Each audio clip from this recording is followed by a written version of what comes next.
we go, Steelers. Here we go.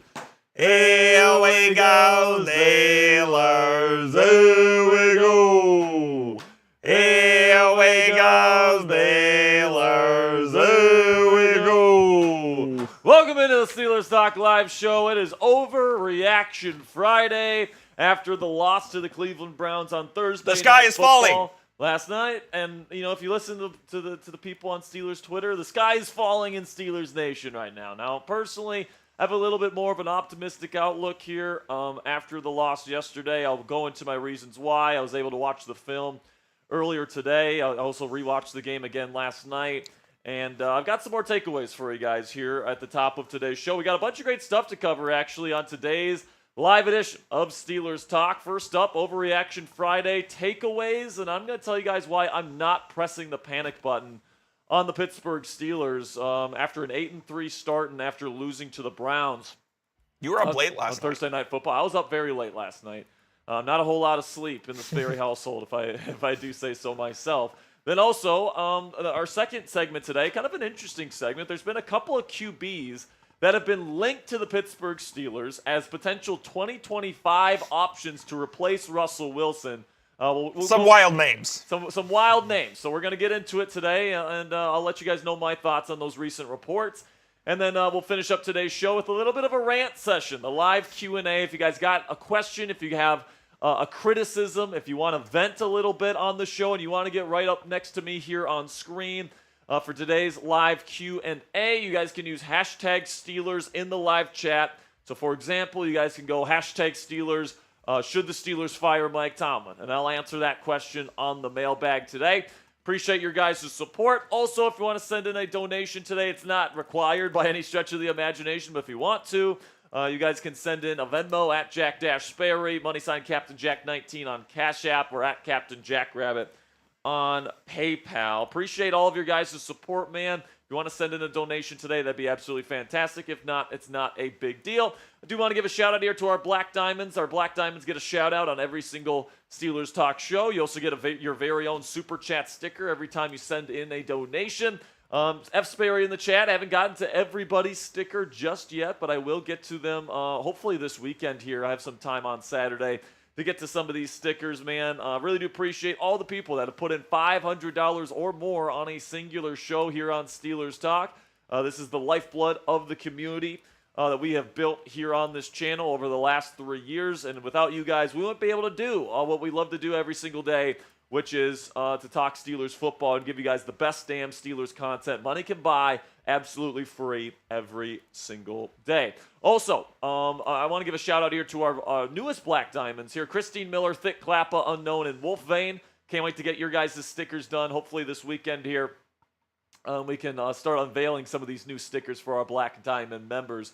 Also, if you guys want to check me out on Twitter or X, whatever you guys want to call it, I'm going to be releasing my film analysis of yesterday's ball game. Russell Wilson, kind of letting you guys know how he played. He actually played a pretty decent game last night, Coop. He was honestly maybe the best thing about the Steelers' offense yesterday, despite some bad play calling, despite some issues up front on the offensive line. That Russell Wilson actually had a really solid game last night. I'll be breaking down specific examples on my Twitter over the next 48 hours or so, whenever I have time to do some cutting up some film. So if you want to check me out, you can find me at Jack_Sperry. Also, we have a brand new Steelers Talk page on Instagram for short form content on the Pittsburgh Steelers. So if you want a daily dose of short form Steelers content on IG, you can find us at Steelers CS. Now, Coop, I haven't gotten your thoughts here to start today's show. What are your kind of thoughts here after you've had some time to sleep on the loss from last night? Yeah, tough loss. I mean, the weather conditions, especially in the second half, is just not something you want to go through. I mean, and the Steelers, for the most part, actually did a pretty good job on the offensive end. I thought Russ actually played pretty well, given the elements and everything like that. Where the Steelers really, beat themselves was in the 4-minute drill, and then on 4th down, they couldn't execute, and I think that's kind of where they lost the game. Jerry Jeudy got the best of Joey Porter Jr., and that matchup more or less won the Cleveland Browns the football game. Jameis Winston played really solid last night as well. And then the Steelers just at the end of the day didn't make enough plays.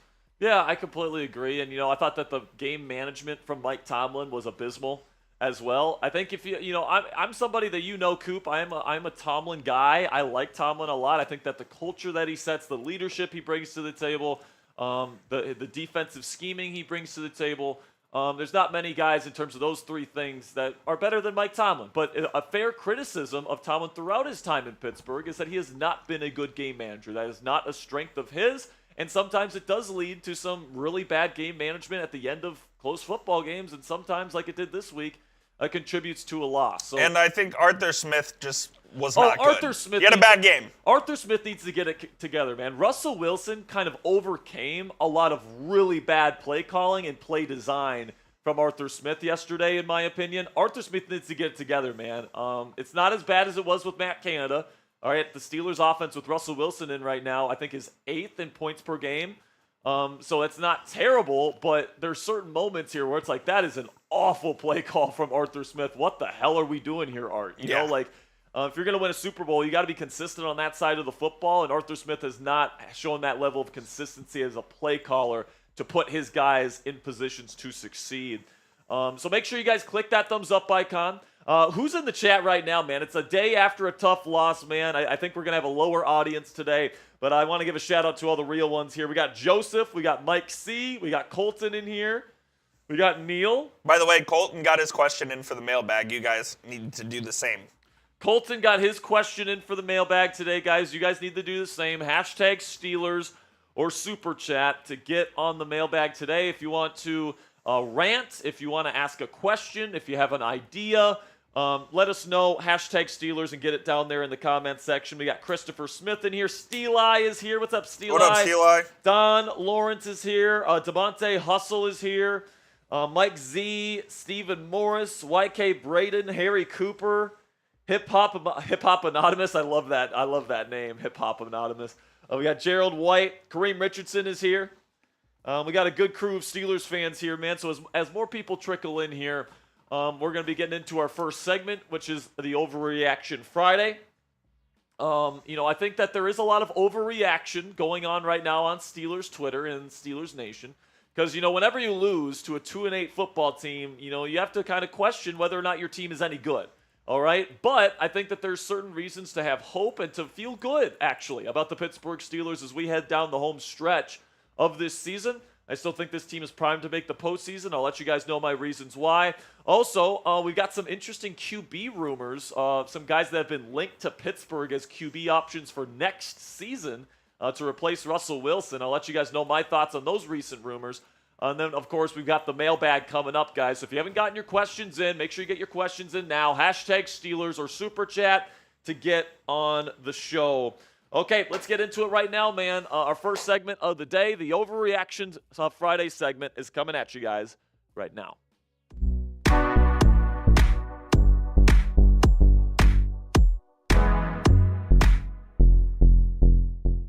It is Overreaction Friday in Steelers Nation after the Steelers lost to the Cleveland Browns on Thursday Night Football. And oh boy, are the overreactions out there on Steelers Twitter right now, man. I've had the opportunity to rewatch this Steelers and Browns game back and also to look at the All-22. And I'm going to share some of my takeaways from this football game here, positives and negatives, and also give my notes here. And by the end of today's show, guys, I'm going to let you guys know why it is not time to panic when it comes to this football team. I think the Steelers are going to be just fine at the end of the day. And at the end of today's show, I'm going to give my reasons why I think that the Steelers over the next 2 weeks are going to put themselves in great position not only to make the playoffs, but to win the AFC North division. Now, before we get going today, get us started down there in the comments section. What is your one-word reaction to last night's loss versus the Cleveland Browns? It definitely hurts to lose to a division rival, especially when they're 2-8. All right, so let me know down there in the comments section, what is your one-word reaction? And I will kick off today's show here by giving you guys my one-word reaction,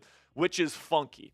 Okay, and last night, everything about last night's game was a bit funky. All right, it's a Thursday night football game, so there's less time to prepare for the Steelers. All right, so coaching matters a little bit less, talent matters a little bit less in terms of the roster, in my opinion, as well. Also, the weather certainly made things funky because, it's not regular football when you're playing on that slippery of a surface in the second half of the football game there. And then also, playing against a division rival also levels the playing field a little bit. So there's a lot of, kind of funky things about yesterday's game that leveled the playing field for Cleveland in this game, despite having an inferior roster, in my opinion. And it got them in the football game. And, at the end of the day, they made more plays. And it was just an unfortunate loss on a Thursday. So today I do have 4 positive and 4 negative takeaways from the film from this week's game. And I'm going to start here with the negative takeaways, okay? And it's going to be, there's some things that are definitely causes for concern, all right? Overall, I'm still optimistic and hopeful for this Steelers team, but there are things that are genuine concerns about yesterday's football game. The first one, and maybe the most concerning, is that the offensive line got their butts kicked, plain and simply, and really the second week in a row where this Steelers offensive line lost the line of scrimmage battle consistently up front. Now, the Browns and Baltimore both have very physical front fours and front sevens. Now, the Browns didn't have Jeremiah Owusu-Koramoah, so that's a big piece that they were missing. I think the Steelers should have done a better job against the Browns. But obviously, coming off that physical game against Baltimore, definitely did a number on this Steelers team, and they did look a little bit tired throughout that game. But this is a little bit concerning here because Pittsburgh needs to be solid up front when we get to the playoffs, because you're going to be facing good front sevens and good run defenses and all this stuff, and you can't look the way that this offensive line has looked over the last 2 weeks if you want to have success in the postseason. Because if you know anything about Arthur Smith's offense, it all starts with the running game. You have to establish the run, which opens up the play-action passing game. And if you don't have the offensive line to win the line of scrimmage battle, then you're going to be in a lot of trouble offensively. So this offensive line needs to get it going here down the home stretch, and they need to play better than they have these last 2 weeks if the Steelers want to be legit Super Bowl contenders. Another negative takeaway from the film here is that the Steelers lost this game on 4th down. Okay, and you look at the numbers here. Pittsburgh went 1 for 3 on 4th down, but the Browns went 4 for 4. So when the Steelers needed to make a play on 4th down against the Cleveland Browns, they failed to do so. And kudos to Jameis Winston and the Browns offense. They made the plays on 4th down needed to be able to move the chains, and even on a 4th down, they scored a touchdown in the fourth quarter there to go up 2 scores. So kudos to them, man. They made the plays that needed to be made. You tip their cap to them. And obviously the Steelers defense needs to do a better job. But really the difference in this game ended up being these fourth down numbers. Then another negative takeaway specifically on defense was Joey Porter Jr. got punked by Jerry Jeudy in this football game. I mean, Jerry had 6 targets. He had 6 receptions. So every single time it was thrown to him, it was caught for 85 yards, and almost every single time he was thrown to, Joey Porter Jr. was the guy on him, and he was getting cooked. Now, I will say, if you listen to anybody that's played in the snow with football, they will tell you that playing defense in the snow is kind of hard, especially at DB, because you don't know where the wide receiver is running to, and you don't have good footing. So I think Joey Porter Jr. will be fine. He had a great game against the Baltimore Ravens the week prior, and I think, when there's a less slippery of a playing surface, I think that he'll have bigger and better days like we've seen from him throughout his career. But make no mistake, he was probably the worst defensive player on the field for the Pittsburgh Steelers last night, in my opinion. Then we get to the final negative takeaway that I took away from this game here, which is that Arthur Smith needs to get right. And honestly, you can tie Mike Tomlin into this as well, because I thought Tomlin's game management in terms of the timeouts, in terms of the personnel he was putting on the field, all this different stuff was just abysmal. And if you're going to put a fair criticism on Mike Tomlin, it's that his time and his game management is certainly not a strength of his, and it really never has been as his time as the head coach of the Pittsburgh Steelers. But there was multiple times in this game, man, where I look at the play call called by Arthur Smith, and I'm like, what the actual F are we doing this for, Art? I mean, like inside split zone on a 4th and 1? I mean, what are we doing? That is not what you call on a 4th and 1, giving it to Jaylen Warren instead of Najee Harris. He was putting putting Cordero Patterson out there for a fade on a crucial 2-point conversion. He had his second best deep ball thrower throw a deep ball to George Pickens on a crucial 3rd and 4, which gave Cleveland the opportunity to get the ball one more time and end up winning the football game. I mean, there's a lot of different things from Arthur Smith as a play caller in this game. The concepts weren't always on point. I thought that the situational awareness wasn't great. The personnel wasn't great. And I think Arthur Smith over these last several weeks has not done a great job of putting this offense in positions to succeed. And honestly, Russell Wilson has kind of overcome some of the play calling pitfalls from Arthur Smith over the last couple of weeks. So as we continue on in the season, man, Art's going to have to get a lot better if the Steelers are going to be legit title contenders as we head down the home stretch. So what say you guys? Let me know down there in the comment section. Is Arthur Smith a top 20 play caller in the NFL today? Right now, I would have to answer no to this question, but let me know what you guys think down there in the comment section. Give me a yes or a no for today's pinned comment. In just a second here, I'm going to tell you about today's sponsor at Mando Whole Body Deodorant. And while I'm talking about Mando here, go ahead and give me a yes or a no down there in the comments section. Okay, let's have a word from our sponsor here at Mando. And let me ask you guys kind of a weird question here. How do you guys deodorize your balls in the morning? Most people will just use soap in the shower or even put some cologne down there. I mean, ouch. But after a few hours, that smell starts to fade and a less desirable smell starts to come up during the day. Lucky for you, our friends at Mando Whole Body Deodorant have come up with the perfect solution with their brand new spray deodorant. It won't irritate your sensitive bits because the first ingredient is water, not alcohol, and it's proven to control odor for 72 hours. It also has a 360-degree spray and works upside down, so it's perfect for getting this stuff anywhere on your body from any angle. Take advantage of Mando's special offer just for Steelers Talk listeners, which gives new customers $5 off their best-selling starter pack with code CHAT at shopmando.com. And you guys can, in that starter pack, you guys can get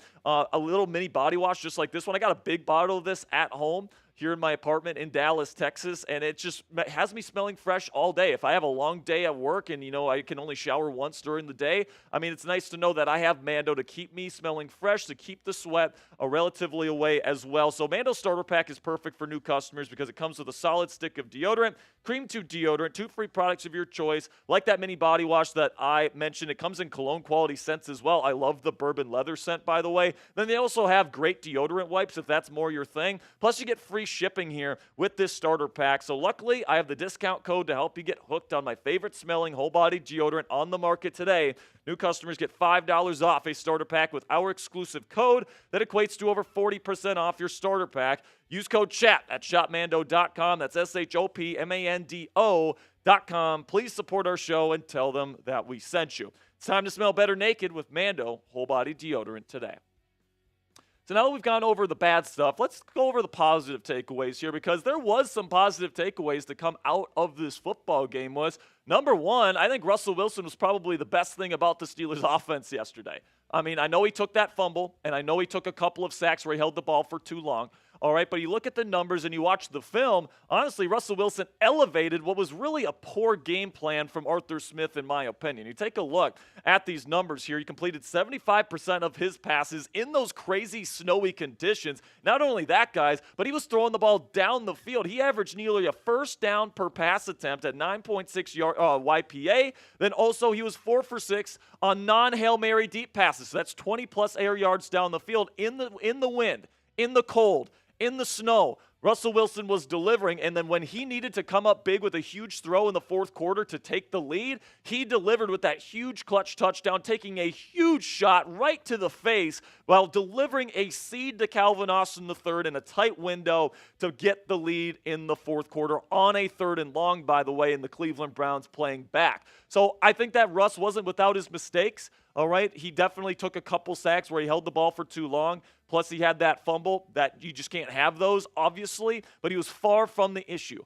for the Pittsburgh Steelers offense. If there's anybody really calling for Russell Wilson to be benched after that performance, I just have to say you need to watch the film, man, because Russ was definitely not the issue this week. I also want to give a big shout-out to Calvin Austin III, because he only had 3 catches in this one, but he was open all night. All right, plain and simply. He also had 2 big catches. He had that big moon ball in the first quarter, and then also he got that contested catch that we talked about to take the lead, the go-ahead touchdown that Russell Wilson threw him. And, it was hard to see in those conditions. The flurries were coming down. It was hard to see the football, and Calvin Austin III brought that thing down. So good on him, man. And I thought that he was getting open all night long as well. His speed and his twitchiness was really effective, especially when the snow was on the ground, because these Browns defenders just had no idea where he was going. So CA3, I think, has had a really good season so far as a route runner. If you're not playing press coverage on him, he's going to get open on you. And he's shown that consistently throughout this season. I think he needs to be a bigger part of this passing attack moving forward, in my opinion. Then another player that got more involved this week than in weeks past was Pat Freiermuth. He had 4 catches. He picked up multiple first downs, and, he made some tough catches as well. So big shout out to Muth, who made some big-time receptions. Good job from Russ, making it more of a priority to get him the football this week. And if I have to give Arthur Smith a little bit of credit, he did make Freiermuth made him more of a priority this week in the game plan, and it's just smart, right? He's such a good short to intermediate safety blanket type of threat. He's got super reliable hands. You got to be targeting this guy on third down quite a bit, in my opinion, especially short and in the intermediate. They did that last night, and it was pretty successful for the Pittsburgh Steelers offense. Then the final positive takeaway I'm taking from this one is that Nick Herbig, man, I mean, if Alex Highsmith is out, you're pretty much in a good spot. Now, obviously, you want Highsmith to be healthy, so you have that 3-headed monster. But Herbig as a starter, it seems like every time he gets a chance to start, he makes a game-changing type of play. Right, he did it last night with that strip sack to give the Steelers the chance to take the lead, which they capitalized on. And, it just seems like every single week he's making one of those plays. He did it against Baltimore with that early forced fumble. I mean, this guy just wins and wins and wins, and he's definitely a starting capable player, and he's definitely on the rise in the National Football League.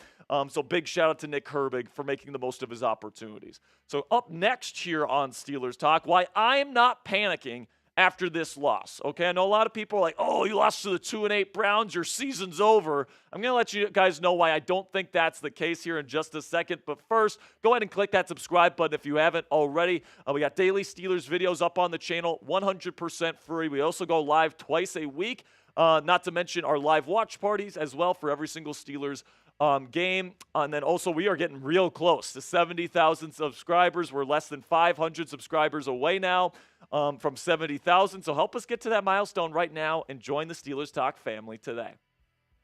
So my advice to Steelers fans out there, and I said this on Twitter last night, try not to be too short-sighted here and be a prisoner of the moment.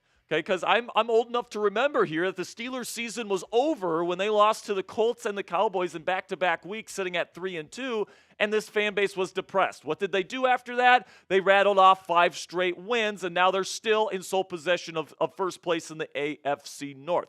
And remember, when it comes to beating good teams, the Steelers are 5-0 against teams with a winning record this year. So, yeah, you did lose to the Colts. You lost to the Cowboys. Justin Fields was your quarterback, your backup in those games. Then you play kind of a funky Thursday night football game against the Browns. We discussed why all the various aspects of that game made it kind of a weird football game. I'm going to chalk this up right now as a fluke, and I think that this team with the Pittsburgh Steelers, they've shown that they can definitely beat good teams this year as they have a 5-0 record against teams with a winning record this season. Also, they still have sole possession of first place in the AFC North. Even if the Ravens win against the Los Angeles Chargers on Monday Night Football, you're still going to have sole possession of first place. So you're still in a very good spot. Also, something to keep in mind here, guys, is that Baltimore has a tough stretch of games here over these next 2 weeks. This week, they play the Los Angeles Chargers on Monday Night Football, okay? And keep in mind here that teams coming off a game versus the Pittsburgh Steelers this year are 0-7. Playing the physical Pittsburgh Steelers this year takes a toll on the bodies of the players that play against them. And in the next week, they're worse for wear. So look for the Chargers, another physical football team. They're home against the Ravens to potentially pull off the upset. And if that's not enough, you have to go against that physical Chargers team to playing another physical team in the Philadelphia Eagles at home. So I think that it's very possible that the Ravens could lose both of those games. And then, you combine that with the 2-game outlook for the Steelers. And I actually like this 2-game outlook here over the next 2 weeks for the black and gold. You get the Bengals on the road. That won't be a walk in the park, But Mike Tomlin is very good when you give him ample time to prepare. He's not as good when you don't give him time to prepare, like on Thursday Night Football. If he's on a bye or off of Thursday night, he's excellent. 13-6 in his career after Thursday Night Football games, and the Bengals defense really stinks, man. I think that the Steelers offense is really going to light it up a week from now with that mini bye. And then you get the Browns at home, where it should be a lot less funky. You get a full week of preparation. You're in front of your home fans. It's probably not going to be as snowy as it was last night. I think that's going to be a lot more of a normal football game, and I think in those situations, the Steelers are very much primed to beat the Cleveland Browns. And the way that I see it right now, guys, is what I just said. I think that the Steelers are in position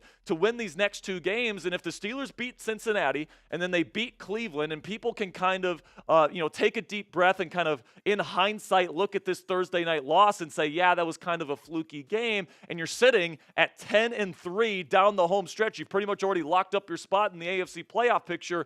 I think if you can get the ship rightened here in the next 2 weeks, this fan base can definitely take a deep breath and really get back to believing in this football team again. But I'm going to tell you guys right now, after losing to that Browns team, the doubters are going to be out in full force. Guys like Cam Newton, guys like Dan Orlovsky, the people that keep doubting this football team are going to keep yapping. And you know what? Let them, okay? I like it when the national media doubts this Pittsburgh Steelers football team. That's when they usually play their best football, and I'm excited to see what's going to happen the rest of this season, but that's just me. So where are you guys at? Let me know down there in the comments section. What's the percent chance that the Pittsburgh Steelers win a playoff game this season? Put it on a scale of 0 to 100, 0 meaning no chance they win a playoff game, to 100 meaning they're definitely winning a playoff game. Let me know your guys' thoughts down there in the comments section. And if you haven't already, guys, make sure you get down there in the comments section. If you guys are with this team, no matter what, and you bleed black and gold and you're not going to give up on this football team, type those real ones down there in the comments section. And don't forget to click that subscribe button, because we got more Steelers content coming your way this weekend, heading into Bengals week next week. So I appreciate your guys' support. Click that subscribe button. And until next time, guys, here we go, Steelers. All right, good segment there. I think a little bit longer than I thought it was going to be. How long was that one? About 18. Oh, okay. I thought it was more like 20, but No. All right. So we still got the mailbag coming up. So coming up next, I'm going to be breaking down the latest quarterback rumors surrounding the Pittsburgh Steelers. Some kind of wacky rumors being thrown around out there. I'm going to let you guys know what the latest is and what the Steelers plan to do at the QB position next season. And then also we still got the mailbag coming up here. So we got just over 100 people watching. Make sure you get your questions down there in the comment section. Use hashtag Steelers or Super Chat to get on the show. I don't know how many questions we have right now, Coop. We need a couple more. Need a couple more? Need a few more. All right, so if you want to say Mike Tomlin needs to be fired, if you have a question you want me to answer, if you got an opinion as to who should be the starting quarterback for this team now or in the future, use hashtag Steelers, and you guys can get on the show for free today, essentially. All right, so get that going down there in the chat. I appreciate your guys' support. We're going to keep on rolling here, and we're going to get into our next segment. Have I gotten any messages here? I don't think so. I have not. Okay, man, so let's get into this second segment here, Coop. QB rumors. We've got some kind of crazy ones to discuss today. Some wild ones. Some very juicy quarterback rumors today. So let's get it going right now. If you have a question, remember, use hashtag Steelers. Offsides edits, just put a hashtag Steelers in there. So follow his lead. Get your questions in. We'll get to the mailbag here in about 20 minutes or so. In the meantime here, let's get into the latest surrounding the Steelers and the quarterback position. Welcome into Steelers Talk. I am your host, Jack Sperry. You know, the 2025 offseason is a little bit further away right now. Okay, we're still in the middle of this season. The Steelers are 8-3, but there's some rumblings going around that the Steelers might be looking to replace Russell Wilson as the starting quarterback of this team next offseason. And today, I'm going to be breaking down the latest rumors and rumblings surrounding the quarterback position. I'm going to let you guys know what I think the Steelers do next offseason at this critical position in the National Football League. Now, if you guys want to see my analysis of Russell Wilson's performance this Thursday against the Cleveland Browns, I'm going to be putting up a bunch of clips from Thursday night's game and tell you why Russell Wilson actually played maybe his best game as a Pittsburgh Steeler, as crazy as that sounds. against the Cleveland Browns on TNF. So I'm going to be putting out a bunch of clips on there. You can give me a follow at Jack_Sperry for Steelers film analysis all season long. And also, we have a Instagram account here on Steelers Talk for short-form Steelers content. So if you want a daily blast of Steelers short-form content, you guys can go follow us at SteelersCS. Really do appreciate all of your guys' support. So before we start here, and before we get into kind of the rumors of other players that the Steelers might bring in, I'm just going to say this right off the bat. Russell Wilson is the most likely option to be the Steelers starting quarterback in 2025. Now, there's still a lot of season to go, okay? Plain and simply. Like Russ could get hurt. Russ could play terribly down the stretch. A quarterback could become available that's just too good to pass up, right? All these things are possible. But right now, Russell Wilson absolutely is the most likely QB1 option for Pittsburgh in 2025. And Jerry Dulac of the Pittsburgh Post-Gazette reported yesterday in his daily chat, or whatever he calls it, that the Steelers do intend to sign Russell Wilson to a multi-year contract next offseason, whether that's 2, 3, 4 years, we don't know. But right now, the intention of the Steelers is to bring back Russell Wilson next season. But like I said, guys, there's still a lot of football left to be played, right? Justin Fields could come in after an injury or something and, could land the job. There's still a lot of things that could happen in terms of the decision that the Steelers are going to make. If you would have asked the Steelers this time last year who the Steelers starting quarterback would be, they would have said Kenny Pickett, right? So there's a lot of things that can change from now to the 2024 offseason,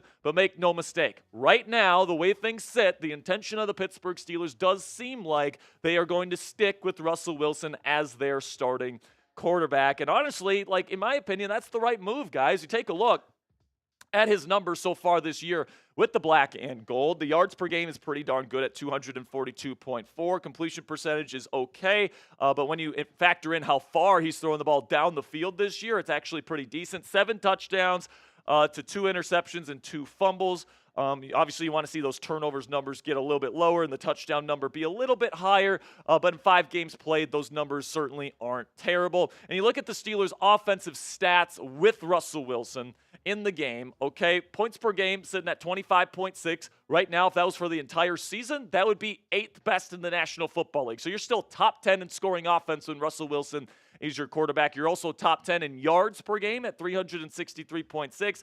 The yards per play, not as efficient at 19th. The third down percentage and the red zone offense aren't exactly fantastic.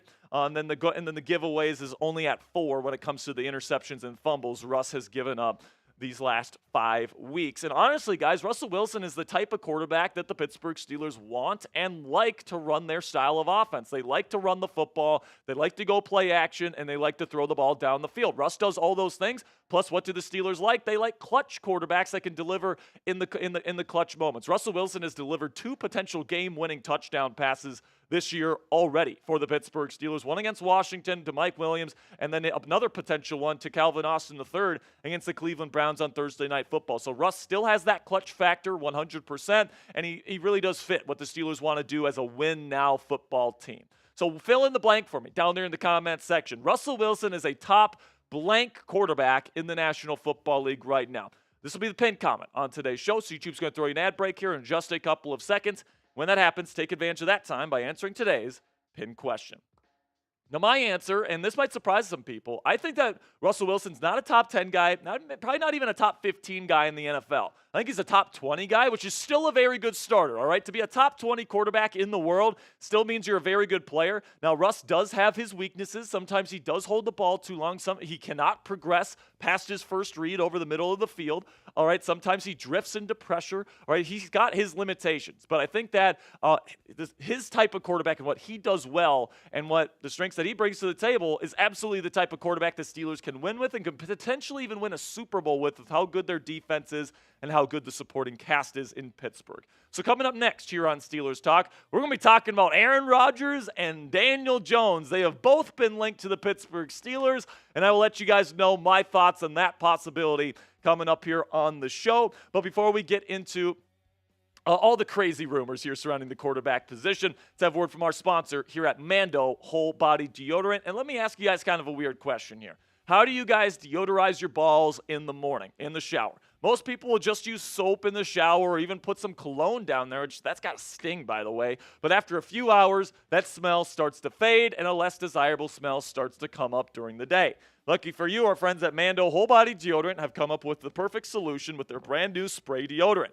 It won't irritate your sensitive bits because the first ingredient is water, not alcohol, and it's proven to control odor for 72 hours. It also has a 360-degree spray and works upside down, so it's perfect for getting this stuff anywhere on your body from any angle. Take advantage of Mando's special offer just for Steelers Talk listeners, which gives new customers $5 off their best-selling starter pack with code CHAT at shopmando.com. So this is their spray deodorant right here, guys. It comes in this nice little tube can, and it's got a 360-degree top here for you to spray, and it can also work upside down as well. It's absolutely fantastic if you need to deodorize any part of your body. It's also safe to put anywhere on your body, which is different than a lot of deodorants out there as well. So Mando's starter pack is perfect for new customers because it comes with a solid stick of deodorant, cream tube deodorant, two free products of your choice like mini body wash, which I highly recommend, by the way, especially in the bourbon leather scent, and also deodorant wipes, which are also highly recommended,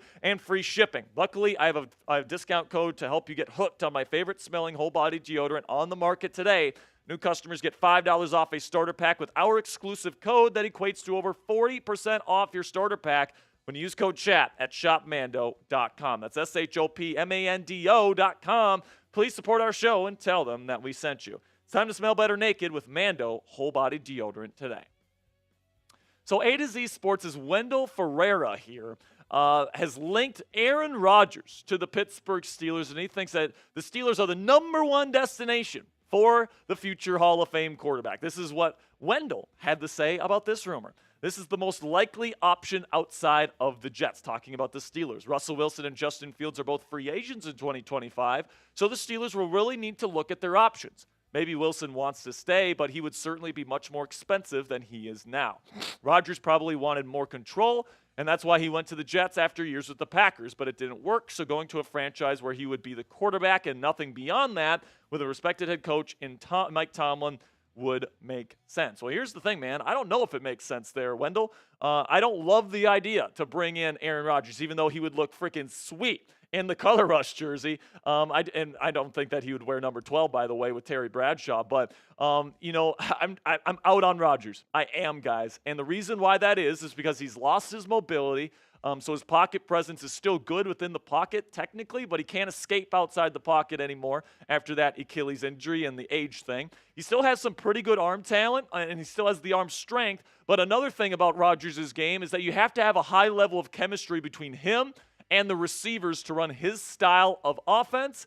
And, he would have no chemistry with anybody here unless Davante Adams decided to come to Pittsburgh, or if somehow the Steelers traded for Garrett Wilson or signed Alan Lazard or brought it back Randall Cobb, right? And those are not things I want to do for like a one-year rental at quarterback in Aaron Rodgers at that point. It's not something I'm willing to do. Plus, the Jets would have to cut him. He is under contract for next season, and maybe they do cut him. We'll see what happens with the New York Jets and what they decide to do there when it comes to Aaron Rodgers. But, man, I don't know if I'd rather take him over Russell Wilson. I would rather pay Russell Wilson and keep him here for the next 2 to 4 years because, plain and simply, he's playing better than Aaron Rodgers at this point in the season. And, it's crazy because Rodgers has Garrett Wilson. He has Davante Adams. He has his guys. He handpicked the offensive coordinator in Nathaniel Hackett. All right? He picked the receivers that they brought in, right? They brought in Alan Lazard and Randall Cobb and all these guys, and he's still putting up worse numbers than Russell Wilson so far this year. The yards per attempt, Russell Wilson is smoking him right now. The touchdown percentage and the interception percentage are better as well. So I would rather have Russell Wilson, who is a really good fit for the Steelers offense, still very clutch, doesn't require the same amount of chemistry with receivers as Aaron Rodgers does. And honestly, I think Russ's chemistry with guys like George Pickens have really flourished here in Pittsburgh. So for me personally, I think Russ is a better leader. I think at this point he's the better quarterback, and I think that he's the better option for the Pittsburgh Steelers at the quarterback position next year. But let me know what you guys think down there in the comment section. Would you rather take Russ or would you rather take A-Rod? Let me know. Type RW if you'd rather take Russ, or AR if you're going to take Rodgers to be the new quarterback of the Pittsburgh Steelers. Now shifting to Danny the doo-doo man Dimes Jones, who, by the way, just got released by the New York Giants today. And by the way, Steelers will not bring him in this year. But Benjamin Solak from ESPN says that he might be in consideration for the Steelers to bring in next season. Now, the thing that I think that he's suggesting that he could be brought in as a backup, and you could do worse as a backup quarterback than Daniel Jones, but I don't think that as a backup, Jones really fits what the Steelers want to do. The Steelers want a quarterback that can throw the ball down the field consistently. That's Russell Wilson, right? And Daniel Jones is somebody that's pretty much afraid to throw the ball down the field consistently, man. He likes to be a check down Charlie. He likes to be running that deke and dunk type of offense. That's when he's had the most success in his career. And, he makes poor decisions when he throws the ball down the field. He doesn't have the best accuracy when throwing down the field. And honestly, he's kind of scared to throw the ball down the field at times when you watch him on film. And that just doesn't fit what the Steelers want to do offensively right now. So even as a backup, I'm not really a big fan of bringing in Dan the doo-doo man and bring him here to this storied franchise here in Pittsburgh. So coming up here, we do have one more quarterback rumor to discuss, and it centers around Alabama quarterback Jalen Milroe. ESPN's latest mock draft has the Steelers taking Milroe late in the first round to sit behind Russell Wilson. I'll break down my thoughts on that potential idea for the Pittsburgh Steelers here in just a second. But first, make sure you click that subscribe button if you haven't already. We provide free and informative Steelers content here on Steelers Talk every single day. Sometimes we put out multiple videos a day, and we also go live 3 times a week, twice during the week to talk about the latest surrounding this team, and then we go live on Sundays or whenever the Steelers play for our live watch party. So I appreciate all of your guys' support. Make sure you guys click that subscribe button because whatever this team decides to do at the quarterback position, we're going to be covering it right here on Steelers Talk. So ESPN's Matt Miller, one of their ESPN draft analysts there, just released his latest mock draft, and he has the Steelers taking Bama quarterback Jalen Milroe with the 28th overall pick next spring to learn and sit behind Russell Wilson and become the quarterback of the future in Pittsburgh. This is what Matt Miller had to say. The Steelers' future at quarterback is a big question heading into the offseason as both Russell Wilson and Justin Fields are set to be free agents. Either could return, but the Steelers might be searching for a more long-term option. Milroe had a combination of Wilson's arm strength and pocket mobility and Fields' rushing ability. He's still a bit raw as a prospect, but he has thrown 15 touchdown passes and rushed for 17 more scores this season. Milroe just needs to improve his touch as a passer, but scouts I've talked to said he has the most upside of any draft-eligible quarterback in the class. And should the Steelers re-sign Wilson, Milroe could sit, learn, and develop further. And honestly, guys, I would rather take Milroe on day 2 as opposed to late day 1, and I'd rather use this pick elsewhere, whether that be at wide receiver, whether that be, God forbid, at offensive tackle again if Broderick Jones doesn't get better and Dan Moore Jr. leaves in free agency. You might need to use it on a corner. You might need to use it on a running back if Najee Harris decides to leave next offseason, right? There's a lot of things that could happen here, and there's going to be a big need that the Steelers need in order to really compete in 2025. Quarterback's not going to be one of those things, and Milroe is so raw, guys, where, even if he does have time to sit and develop, I'm not sure if he's ever going to be an NFL caliber quarterback from the pocket, plain and simply, okay? He's got a long way to go in developing his touch, his accuracy, and his mental processing. And, it's definitely going to – he's got the high upside. He definitely has that. But for a win-now team like the Steelers, I don't know how much sense it makes to go out and get Milroe. But let me know your guys' thoughts down there in the comment section. By the way, Coop, I'd rather do Milroe and draft him in the first round than go get Rodgers or Jones, all right? Plain and simply. I'd rather draft Milroe. This is my favorite idea of the 3 today. But let me know what you guys think down there in the comment section. Yes or no? Would you take Jalen Milroe in the first round to sit and learn behind Russell Wilson? Make sure you guys click that subscribe button if you haven't already. Really do appreciate all of your guys' support. I will see you guys later. Until next time, here we go, Steelers.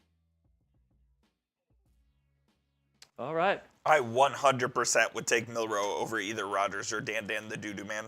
Yeah, and, I think what they do next year is, they might take a quarterback like Drew Aller. Quinn Ewers? Nah, he doesn't have a strong enough arm, in my opinion. Oh, well, I don't think he has the pocket presence.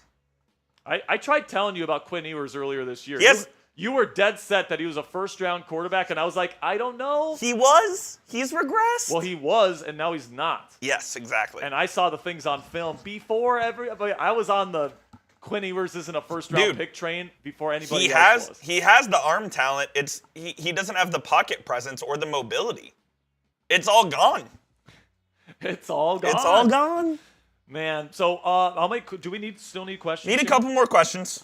Need a couple more questions here, so we'll give you guys 2 minutes to get your questions in. If you want to rant about Mike Tomlin, or if you want to say Justin Fields should start over Russell Wilson, or you got a question you want me to answer. Or we should bring back Antonio Brown. Not that. You guys can use hashtag Steelers or Super Chat to get on the show. Why not? And by the way, I'm happy about this poll. Okay? We did our live poll today, guys. It was, are the Steelers frauds, yes or no?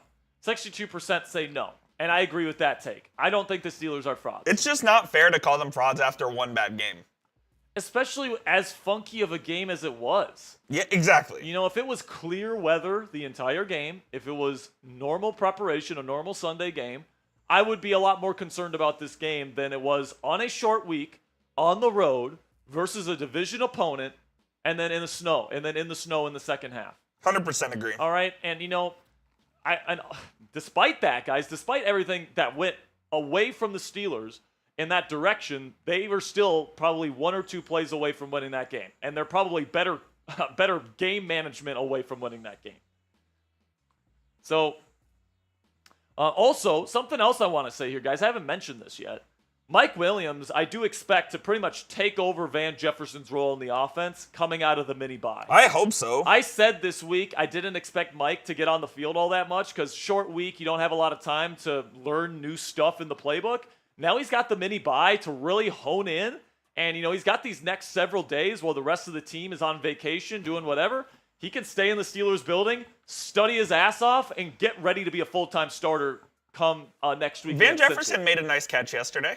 What's that? Van Jefferson made a nice catch yesterday. It was wide open, but yeah. He made it. He didn't drop it. Exactly. By the way, great job from Russ to identify the shifting coverage on that one, too. So Russ actually played really, really well.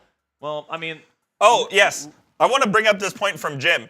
We got absolutely boned on the kickoff. That should have been a safety. Oh, actually, I kind of did some research on the rule yesterday. It's supposed to be a touchback. Nope. Disagree? Yes. Well, you can disagree with it, but there's official NFL rules people that have said that it should have been a touchback. F the NFL. So what you're saying is the NFL's trying to screw us.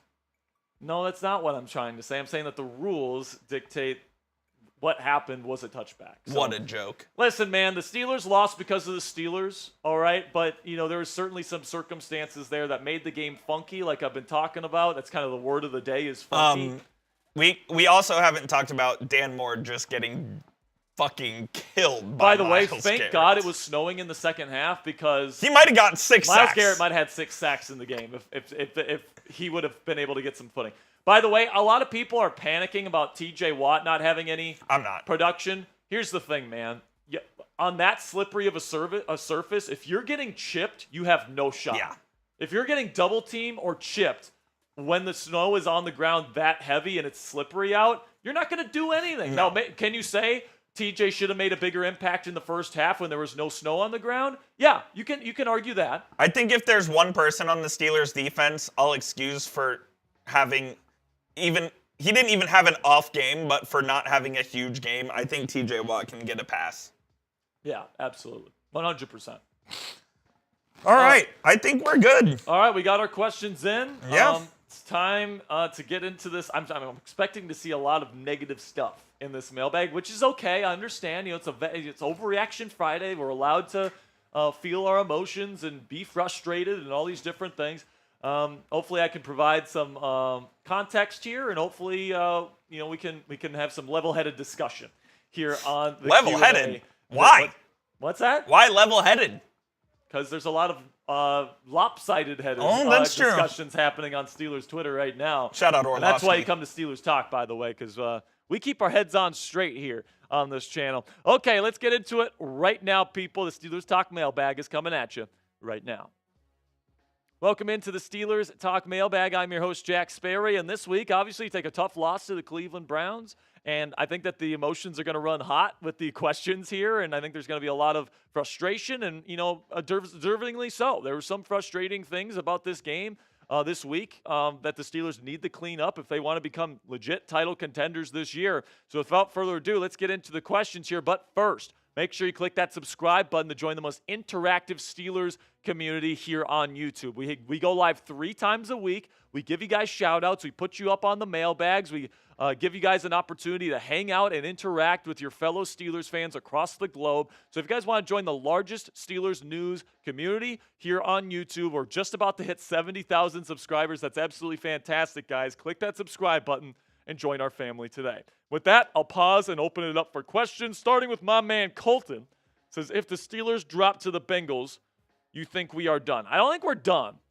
All right, and it also depends in the way that they lose, right? If they lose a close game and it's like a shootout and Joe Burrow is just like unbelievable, that's different. But obviously you worry about the defense a little bit. It depends on the fashion in which you lose. But what I'll say here, Colton, is I like the Steelers' chances because Mike Tomlin's 13-6 in his career after playing on Thursday Night Football. So when you give him ample time to prepare, he usually does a good job getting his teams ready to go. Okay, so keep that in mind.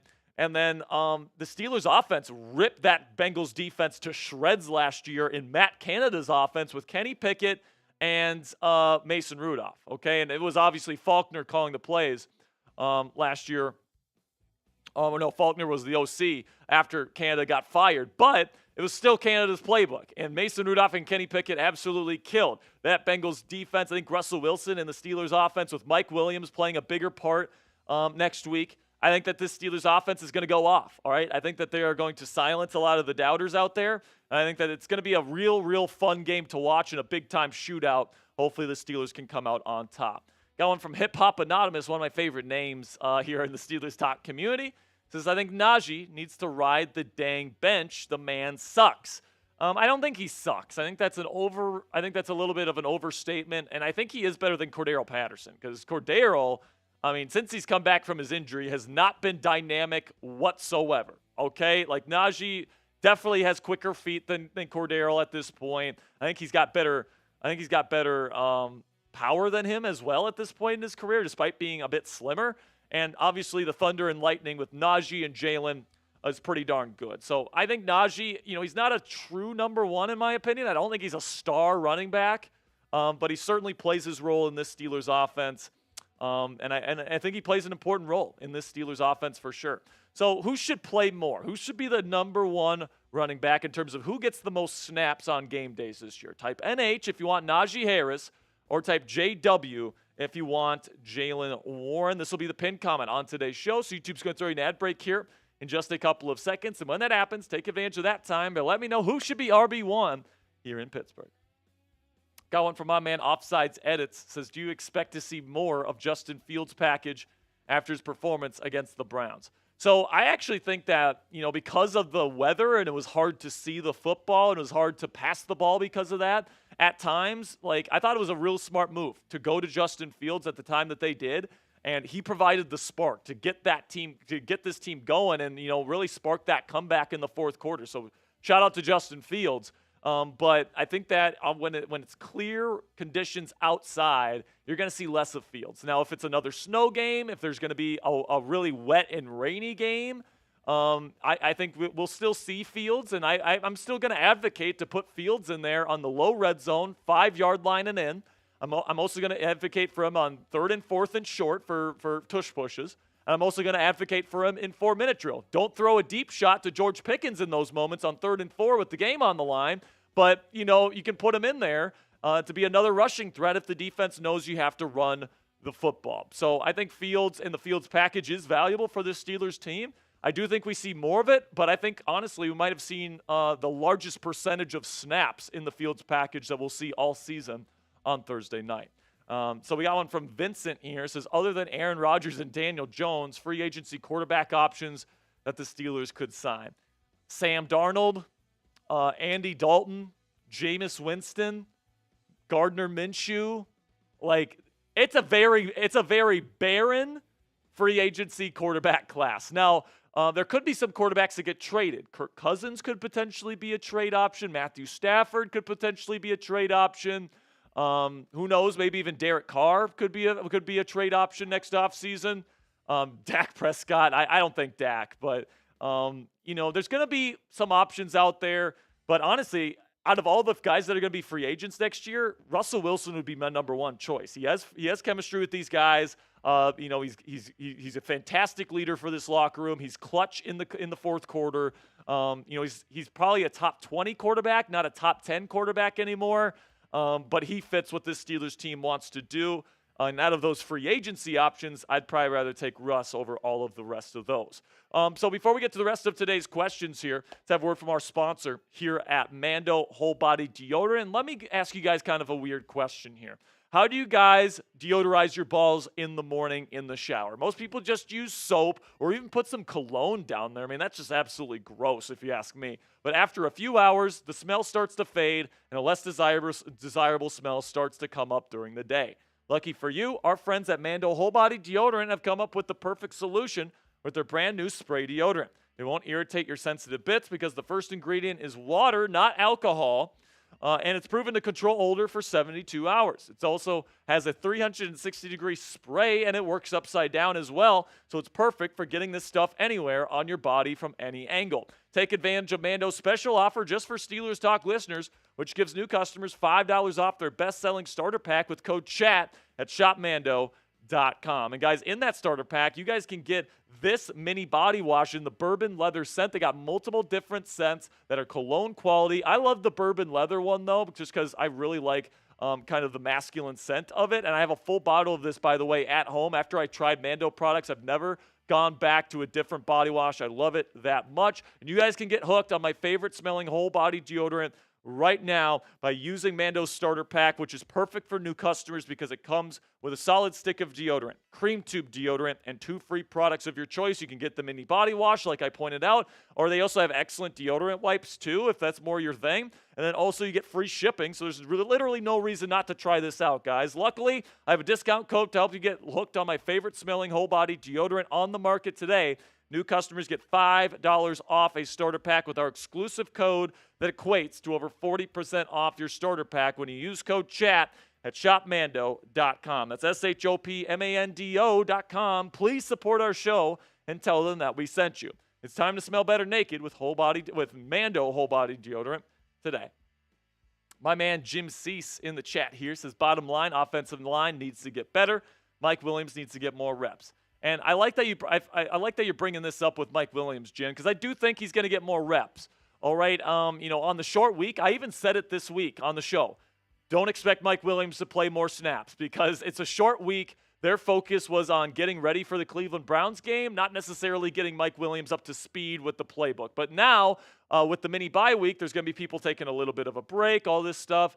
Mike Williams can really spend the weekend here really working with Arthur Smith to get the terminology down, to really memorize everything in this playbook. And, it is kind of a complex playbook. Art likes to call 2 concepts in the huddle and a check concept as well. So, you have to really know a lot to really be a functioning member and a full-time starter in this offense. And I think that Mike, with this mini bye, should be able to get there, or at least close to full all the way there here before the Bengals game. And I think come Cincinnati week here, I think we're going to see Mike Williams pretty much take Van Jefferson's full-time starting spot here in the Steelers offense, or at least I hope he does. Then we get to Christian Andujar, says, I think the NFL should start hiring young heads as refs, not these old heads, because these old heads, God, say old head again there, Christian, says can't see jack squat. Hey, man, that's a little offensive to the Jacks of the world there. It says they need to be in the retirement home, not officiating games. They have some younger guys coming in here, Christian, and, I don't know, man. I don't think that the refs cost the Steelers the game yesterday. I really don't. Personally, I think the Steelers lost the game, not the refs. That's just my personal opinion. I know there's some people that are complaining about the lack of an intentional grounding call, but there was some question as to whether or not Jameis was under duress, which means it wouldn't be illegal intentional grounding. There's obviously the non-safety call, and then there was a couple of DPIs that weren't called that some people are are complaining about. But let's face it, man, I think the Steelers beat the Steelers yesterday, and that's unfortunate, but I think that's the truth. So make sure you guys click that thumbs up icon if you haven't already. Really do appreciate all the support you guys give to the channel. Liking this video is a free and easy way to help us out because it tells the YouTube algorithm that you're enjoying our content and that they should push it to other Steelers fans like yourselves. So if you want to get more Steelers family members into our little community here and want to expand our umbrella a little bit, make sure you click that thumbs up icon to help out today's video. Mario Neves here says, I'm sick of the play calling and run, pass. We ran on almost every first down. I'm actually pretty interested to see the splits on that. Yeah, I mean, I didn't really take note as to how many times they went run, pass, or running on first downs. I might actually go over the film here again this weekend and see just how much Art was doing that. But, yeah, I wasn't a big fan of Arthur Smith's play calling. And, honestly, I thought Russell Wilson kind of elevated kind of a poor game plan from Arthur Smith. I know it was on a short week for Art, but, man, I thought it was a really bad game plan. I thought he called some really wacky stuff and some really big moments, like the fade on the two-point conversion to Cordero Patterson, of all people. Like, what the hell are we doing, man? So I completely agree with you, Mario. The play calling needs to be better. In terms of the specifics you're talking about, I'll have to look into that a little bit more. Mike Z says the Steelers are going to win the Super Bowl. Mike, I love your energy, my man. And by the way, I still think it's possible.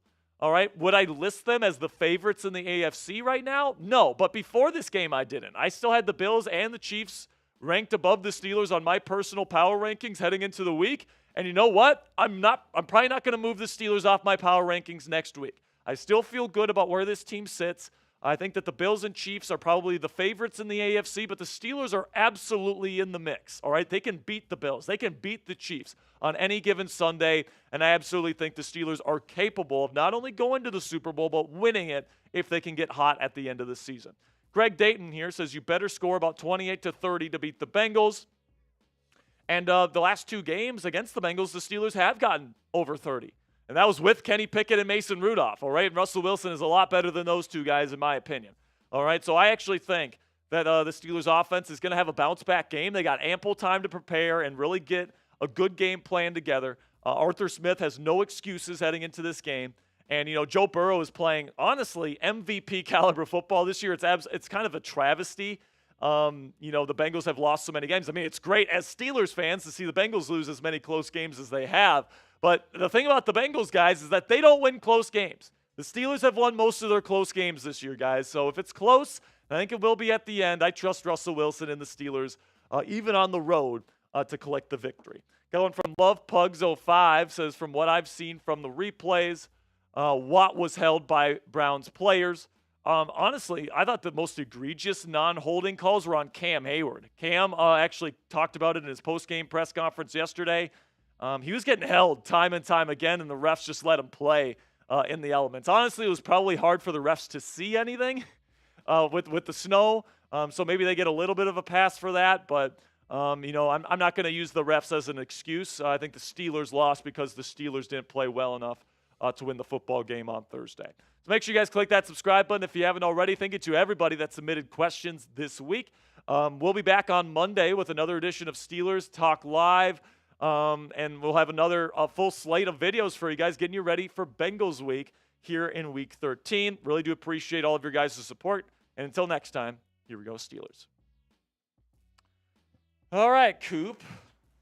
Cut's done. Some good questions. Some interesting topics talked about today. Some good questions there.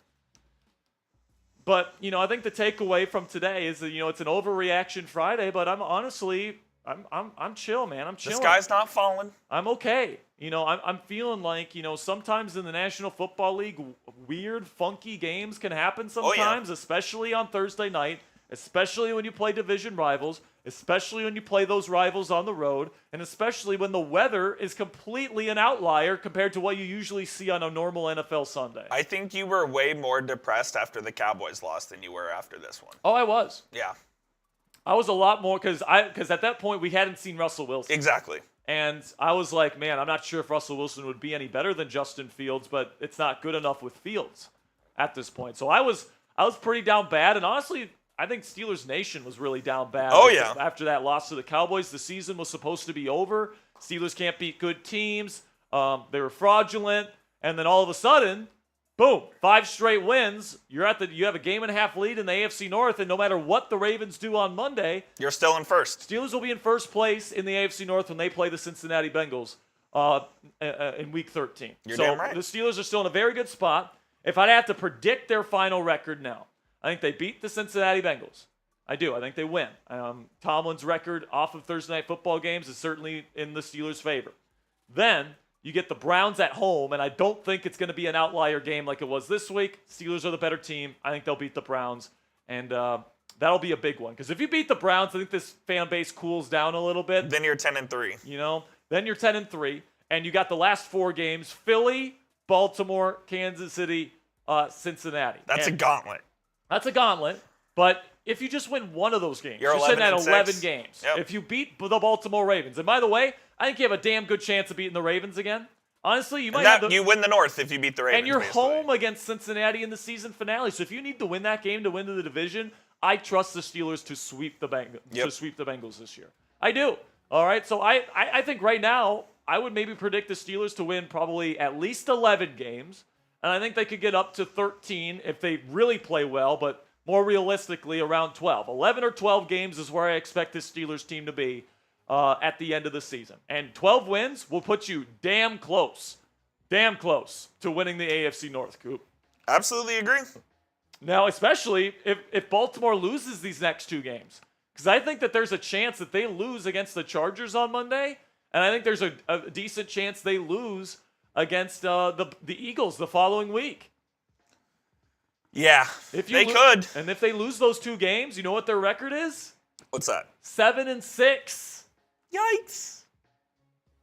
They're not winning the division if they're at 7-6, man. If the Ravens lose these next 2 games, I think the Steelers win the division. That'd be my prediction for sure. And honestly, even if they win a game here, they still have to beat the Steelers. They still have to beat the Steelers when they are home in a few weeks from now. So I love where the Steelers are at right now. They're going to make the playoffs this year, guys. The big question with this team this year is, will they be good enough by the end of the season to win a playoff game? That's going to be the question. And I think that by the time we get there, at least I'm holding out hope that this team will be fully functioning and ready to go come January. I think they're built to win in the postseason. I think they got a quarterback that can win with this football team. I think this is arguably the most complete roster in the game of football today. They got a good head coach that's won a Super Bowl before, and I think that they can get the job done here, Coop. Do you agree with me? Do you think the Steelers can win a Super Bowl? I think the defense is good enough to win a Super Bowl. I'm not sure about the offense yet, but I think if everything falls into place, they absolutely have a chance, man. I still think it's Chiefs and Bills that are the favorites in the AFC. I agree. I think that the Chiefs and Bills are still the favorites. But, I mean, Russell Wilson beat the Bills and the Chiefs last year with Denver, and that was a way worse situation. Absolutely. So, I mean, I'm not going to count the Steelers out, not by a long shot here. I'm excited to see what this team does the rest of the way. It's still a very fun and intriguing football team, and we're going to be here every step of the way to get you guys the best damn Steelers coverage every single day for free here on YouTube. That's going to be it for us today, guys. Appreciate you guys sticking with me here throughout this Overreaction Friday. It's not our normal live day. We went a little bit earlier than we usually do, all these different things. So appreciate your guys' support. I'll see you guys next Wednesday. And until next time, here we go, Steelers. Peace.